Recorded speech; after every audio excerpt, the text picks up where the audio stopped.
জয় গুরু, জয় গুরু সত্যনাম, জয় গুরু জয়। ওম তৎসৎ, ওম তৎসৎ, ওম তৎসৎ। শুভ মধ্যাহ্ন। আর এই শুভ মধ্যাহ্ন বেলায় এখানে উপস্থিত আছেন আমার আদিশক্তি মহামায়াতুল্য, আমার মাতৃমণ্ডলীগণ, উপস্থিত আছেন আমার পিতৃমণ্ডলীগণ। সকলের রাতুল চরণে শুভ প্রণাম জানাচ্ছি। আরো প্রণাম জানাচ্ছি যার কথা না বললেই না হয়, আমার সেই পরমারাধ্য গুরুদেব, বৈদান্তিক সন্ন্যাসী, শিবকল্পতরু, গিরি সম্রাট, গিরিজানন্দ গিরি বালক বাবা মহারাজের অভয় চরণে শত সহস্র লক্ষ কোটি শুভ প্রণাম জানাচ্ছি। আজকে আমরা এখানে যে কারণে যে ভাবনা নিয়ে একত্রিত হয়েছি, এই ভাবনাটা হচ্ছে আমার কাকা শ্রীযুক্ত বাবু রামপ্রসাদ দত্ত ভদ্র মহোদয়, তার মাতৃদেবী আজকের এই বিশেষ দিনে ইহলোক থেকে পরলোকে পরপারে পাড়ি জমিয়েছেন। তাই তার মায়ের আত্মার সদ্গতি কামনায় এই বিশেষ দিনটাকে তিনি স্মরণ করেছেন। 365 দিনে এক বৎসর। কতদিনে এক বৎসর? 365 দিনে এক বৎসর। এই 365 দিন শেষে এই বিশেষ দিনটা মাতৃদেবীর আত্মার সদ্গতি কামনায় হোক আর পিতৃদেবের আত্মার সদ্গতি কামনায় হোক। সন্তানরা পিতাকে স্মরণ করে, মাতাকে স্মরণ করে বৎসরে একটা দিন এই বিশেষ দিনে জল পিণ্ড দান করে। এই জন্যই পিতা মাতায় সন্তান পুত্র পৌত্রাদি রেখে যায়। আমি বলবো আমার দিদিমা এদিক থেকে ভাগ্যবান, কারণ তার সন্তান তাকে স্মরণ করেছে। গুরু ভাইদের নিয়ে, গুরু বোনদের নিয়ে, ভক্তদের নিয়ে একটা বিশেষ প্রার্থনার আয়োজন করেছে। এমন বাবার অনেক সন্তান আছে, সন্তান রয়েছে পিতাকে স্মরণ করে না, মাতাকেও স্মরণ করে না। আমি বলবো এদিক থেকে আমার দিদিমা ভাগ্যবান, আজকে বিশেষ দিনে এই প্রার্থনার আয়োজন করেছে। তা আজকে এই বিশেষ দিনে কারো মনে যদি কোনো প্রশ্ন থাকে বা কোন বিষয়ের উপর আলোচনা করলে ভালো হবে বললে আমি এই বিষয়ের উপর জানা থাকলে আলোচনা করব, অন্যথায় আমি আমার নিজ থেকে আলোচনা করব। কারো কোনো বিষয়ের উপরে, কোন শ্লোকের উপরে জানার ইচ্ছে আছে কিনা? কেন বললাম? এই যে আমরা এতক্ষণ শত শত বেদ মন্ত্র উচ্চারণ করেছি না, পাঠ করেছি না, বেদ মন্ত্র শত শত করেছি। শুরুতে আমরা যে কথাটা বলেছিলাম, এই কথাটা হচ্ছে কি? সত্য জ্ঞান অনন্ত ব্রহ্ম। ও সত্যম জ্ঞান অনন্তম ব্রহ্ম। বলছি না, সত্যকে জ্ঞান করিয়া, সত্যকে আশ্রয় করিয়া এই বিশ্ব ব্রহ্মাণ্ডের যত গাছপালা, তরু লতা, সাগর মহাসাগর, পাহাড় পর্বত, চন্দ্র সূর্য, গ্রহ নক্ষত্র বিদ্যমান। এই সত্যকে আশ্রয় করিয়া এই চন্দ্র সূর্য গ্রহ নক্ষত্র গাছপালা তরুলতা পৃথিবী বিদ্যমান, পরিচালিত হচ্ছে না মিথ্যাকে আশ্রয় করিয়া? সত্যই ধর্ম। এজন্য ঠাকুর বালক বাবা বেদান্তের প্রথম শ্লোকটি হচ্ছে সত্য জ্ঞান। সত্যকে তোমরা জ্ঞান করো, আর অনন্ত এই বিশ্ব ব্রহ্মাণ্ড পরিচালিত হচ্ছে আমা কর্তৃক সত্য দ্বারা, না মিথ্যা দ্বারা? সত্য দ্বারা। তাহলে সত্যকে আমরা কি আলিঙ্গন করব না সত্যকে পরিত্যাগ করব? এই সত্যকে আলিঙ্গন করতে হলে, সত্যকে চিনতে হলে, জানতে হলে, বুঝতে হলে আমাদের মন্ত্র বুঝতে হবে। বেদান্তের হাজার হাজার লক্ষ লক্ষ বছর পূর্বে ঋষিদের মন্ত্রের কথা আমরা মনে প্রাণে বিশ্বাস করতে হবে। কি আমি প্রত্যেক দিন বলি, কিন্তু জিজ্ঞাসা করলে গুরু ভাইদের থেকেও পাই না, গুরু বোনদের থেকেও পাই না। গুরু প্রণাম মন্ত্রের 12 নম্বর শ্লোক, গুরু প্রণাম মন্ত্রের 12 নম্বর শ্লোক কি? ও মন্ত্র সত্যম পূজা সত্যম সত্যম দেব নিরঞ্জন গুরু বাক্যম সদা সত্যম সত্যমেব পরপদ। গুরুদেবের কি মন্ত্র সত্য, গুরুদেবের আমরা কি করছি পূজা সত্য, সত্যম দেব নিরঞ্জন। সৃষ্টিকর্তার ভগবানের 108 নাম, এই নিরঞ্জন একটা 108 নামের মধ্যে তার নাম। তাহলে কি হলো? সত্যং দেব নিরঞ্জন গুরু বাক্যম সদা সত্যম সত্যমেব পরপদ। আমি বলছি না প্রত্যেকদিন আমরা হতে পারি কালীমার ভক্ত, হতে পারি দুর্গা মার ভক্ত, হতে পারি রামের ভক্ত, হতে পারি আমরা ভগবান শ্রীকৃষ্ণের ভক্ত, তাতে দোষের কিছু নেই।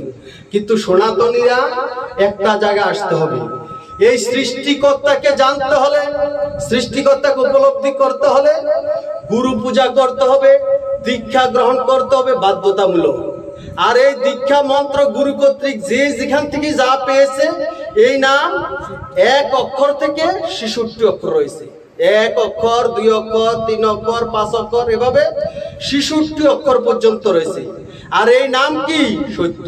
গুরু নাম মিথ্যা না সত্য? নাম সত্য। তো যদি নাম সত্য হয় তাহলে আমরা গুরুতে কি থাকতে হবে? ভক্তি, গুরুতে বিশ্বাস। হরি সেবায় অনেক বৈষ্ণবরা দেখবেন গান গায় না, সঙ্গীত করে, গুরু তোমার অভয় চরণ পারের বেলা দিবে কিনা আমায়, এই বেলায় না দিলে চরণ শেষ বেলায় বঞ্চিত করো না, বলেনি? তাহলে এখানে আমরা যারা উপস্থিত হয়েছি, ঈশ্বরের সাথে কথা হয় না, শ্রীকৃষ্ণের সাথে কারো কথা হয় না, কিন্তু গুরুদেবের সাথে কথা হয়। আর এই গুরুদেবের মাধ্যমে গীতার কথায়, শ্রীমদ্ ভাগবত গীতায় কথায়, গুরুদেবের মাধ্যমে আমরা ঈশ্বরকে পেতে হলে কি করতে হবে? তত্ত্ব জ্ঞান লাভ করতে হবে। সাধনা করা ছাড়া, ঈশ্বরের পরম তত্ত্ব না জানা ছাড়া ঈশ্বরকে লাভ করা যাবে? ঈশ্বরকে লাভ করা যাবে না। তো কেন বললাম? মানুষের ভিতরে একটা অহংকার আছে, কিন্তু প্রত্যেকে 6টা রিপু আছে না, 6টা রিপুর কিন্তু আলাদা আলাদা কাজ। মানুষের ভিতরে, প্রত্যেকের ভিতরে অহংকার আছে, এবার কম আর বেশি। তো মানুষের কথা হলো, মানুষ পারে না এমন কোনো কাজ নেই, মানুষ পারে না এমন কোনো কাজ নেই, কিন্তু প্রকৃত সত্যটা মানুষ নিজেও জানে না। কেমন? যেমন মানুষ গান গাইতে পারে, মানুষ নৃত্য করতে পারে, মানুষ মাস্টারি করতে পারে, মানুষ বিশেষ জ্ঞান অর্জন করিয়া জ্ঞানী হয়ে বিজ্ঞানী হয়, বিজ্ঞানী হয় বিমান বানায়, বানায় না, কত কিছু বানায়। কি করে? মানুষ। কিন্তু মানুষ একটা জিনিস জানে না, সৃষ্টিকর্তার হুকুম ছাড়া গাছের একটা পাতাও নড়ে না। আমরা যারা এখানে উপস্থিত হয়েছি এই গুরুদেবের মন্দিরে প্রার্থনায়, একটা মানুষ সুস্থ সবল দেহে এখান থেকে উঠে বাড়ি যেতে পারবে নিশ্চয়তা দিয়ে আমাকে কেউ বলতে পারবে না। না পারবে? এখান থেকে সৎ জ্ঞানে সুস্থ সবল দেহে বাড়ি যেতে পারবে? কেন বললাম? এই মন্দিরেই আমাদের ভাওয়াল গোষ্ঠীর দক্ষিণ পাড়ার একজন ভক্ত জামাই সুনীলের সাথে আসতো প্রত্যেকদিন প্রার্থনা, সাপ্তাহিক অধিবেশনে। এই এখানে সে অসুস্থ হয়ে বাড়ি যেতে পারেনি, শেষ পর্যন্ত মৃত্যুবরণ করেছে। এই এখানে পিলারের সাথে ঢেলান দিয়েছিল, মন্দিরে আসছে প্রার্থনা করার জন্য। তাহলে সে তো অসুস্থ হয়ে আসেনি, সুস্থ সবল দেহে মন্দিরে এসেছিল, আর বাড়ি গেছে কি হয়ে? অসুস্থ হয়ে। শেষ পর্যন্ত মৃত্যু বরণ করতে হয়েছে এই দক্ষিণ পাড়া এই মন্দির থেকে গিয়ে। এখন যে বিষয়টা হলো, আমি কি জন্য এই কথাগুলো বলি, সবাই যে যার বিবেককে প্রশ্ন করতে পারবে। অহংকার মানুষ করে, আর এই অহংকার করে মানুষ এই মন্দির থেকে বাড়ি যেতে পারবে এই কথাটা বলতে পারছে না। তাহলে মানুষের কোনো কিছু করার ক্ষমতা নেই, আসেনি, কিন্তু মানুষ বলে মানুষ পারে না এমন কোনো কাম নেই। আর ঈশ্বর বলছে, শাস্ত্র বলছে মানুষের কোনো কিছু করার ক্ষমতা নেই আমার হুকুম ছাড়া, আমার নির্দেশ ছাড়া। কারণ ভগবান বলছে আমার নির্দেশ ছাড়া, হুকুম ছাড়া গাছের একটা পাতাও নড়ে না। তাহলে কি আমরা যারা এখানে উপস্থিত হয়েছি, আমাদের প্রত্যেকের বেঁচে থাকা অনিশ্চিত। আমাদের বেঁচে থাকাটা কি নিশ্চিত না অনিশ্চিত? অনিশ্চিত। আর বেঁচে না থাকা, মৃত্যুর স্বাদ গ্রহণ করাটা হচ্ছে অনিশ্চিত। যে কোনো সময় আমার মৃত্যু হতে পারে, কিন্তু নিশ্চিত করে আমি বলতে পারবো না আমি জীবিত থাকবো, বেঁচে থাকবো, বলা যায়। কিন্তু আপনার মৃত্যু হবে এটা নিশ্চিত। মৃত্যুর স্বাদ গ্রহণ করতে হবে এটা কি নিশ্চিত, আর বেঁচে থাকাটা অনিশ্চিত। তাহলে এই কথাগুলো কি ধর্মের কথা না? কিন্তু মানুষ দেখবেন কত অহংকার। আমরা কি যত্র তত্র যাবো নাকি? আরে তুমি কোথায় যাওয়ার অধিকার তোমার? তোমাকে কে নেয়? তোমার সুস্থ সবল দেহ থাকলে মন্দিরে আসতে পারবে, আর অন্যথায় স্ট্রোক করে প্যারালাইসিস হয়ে ঘরে বসে থাকবে, মন্দিরে ঢোলের আওয়াজ শুনবে, মন্দিরে আসার সক্ষমতা তোমার থাকবে না।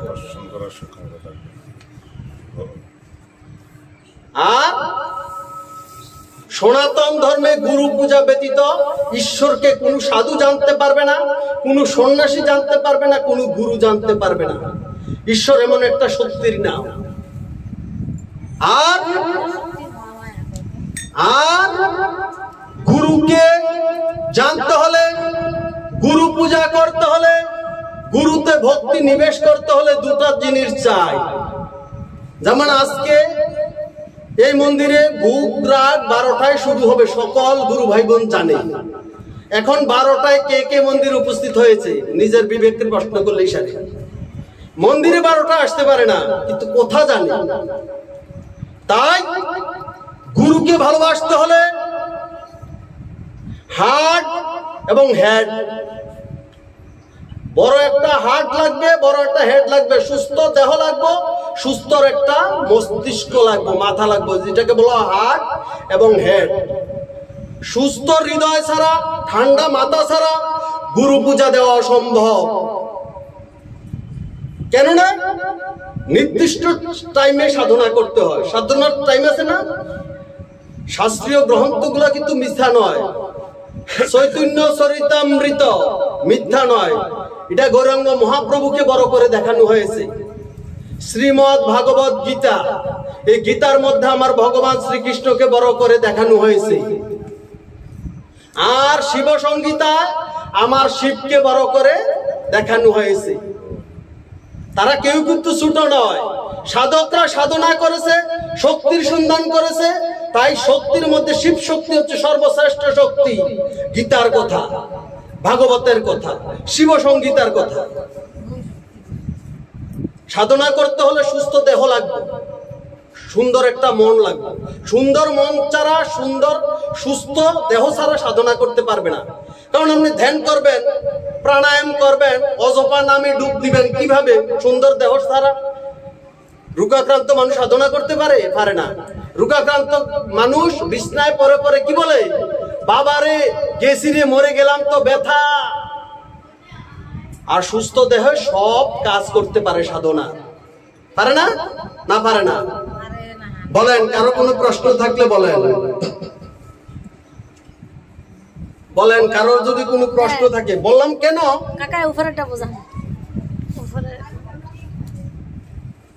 গুরুকে বালক বাবার বাণী, এটা কোনো ব্যক্তির বাণী নয়। মন্দিরে আসলে হবে না, আমাকে কথা জিজ্ঞেস করতে হবে। আমাদের হাজার হাজার মন্ত্র। মন্দিরে আসলো, আমি বললাম, এক কান দিয়ে ঢুকলো, আরেক কান দিয়ে বের হয়ে গেল, এটা তো আলোচনা নয়। আলোচনা হলো মত বিনিময়, ভাব বিনিময়।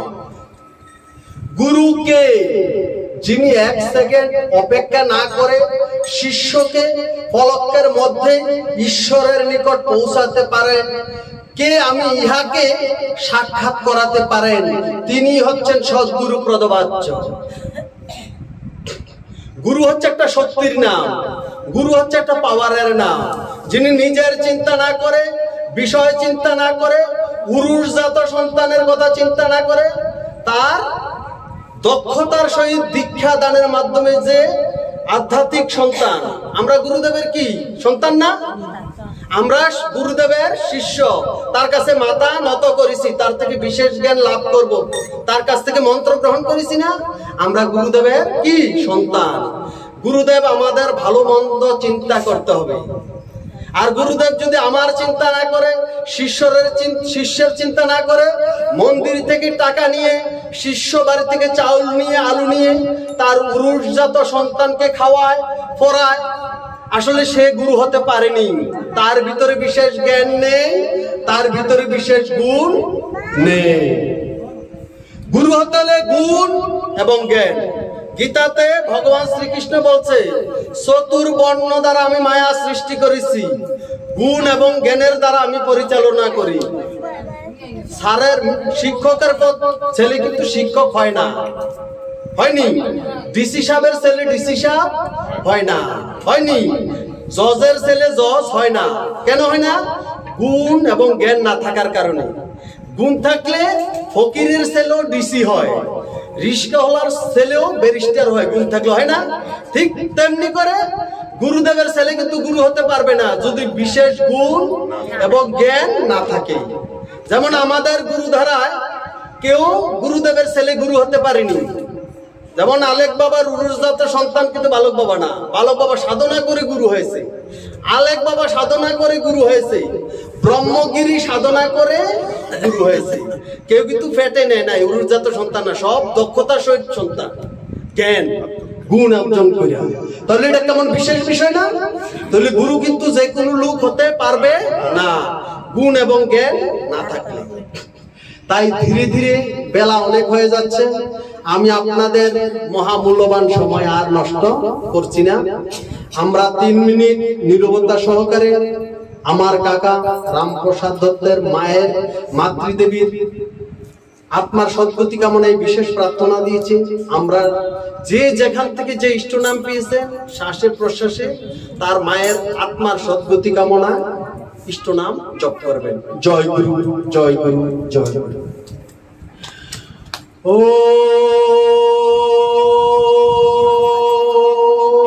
জয় গুরু সত্যনাম, জয় গুরুর জয়, জয় গুরু আলেখ বাবা, জয় গুরুর জয়, জয় গুরু বালক বাবা, জয় গুরুর জয়। হে গুরুদেব, জ্ঞান দাও, বিবেক দাও, ভক্তি দাও, শ্রদ্ধা দাও, তোমাকে যেন জানতে পারি, তোমার চরণ সেবা যেন করতে পারি। ভক্তের মনস্কামনা পূর্ণ করো, জগতের কল্যাণ করো। আজকে উপাসনার মাধ্যমে গুরুদেব তোমার নিকট এই প্রার্থনা জানাচ্ছি। জয় গুরু, জয় গুরু, জয় গুরু।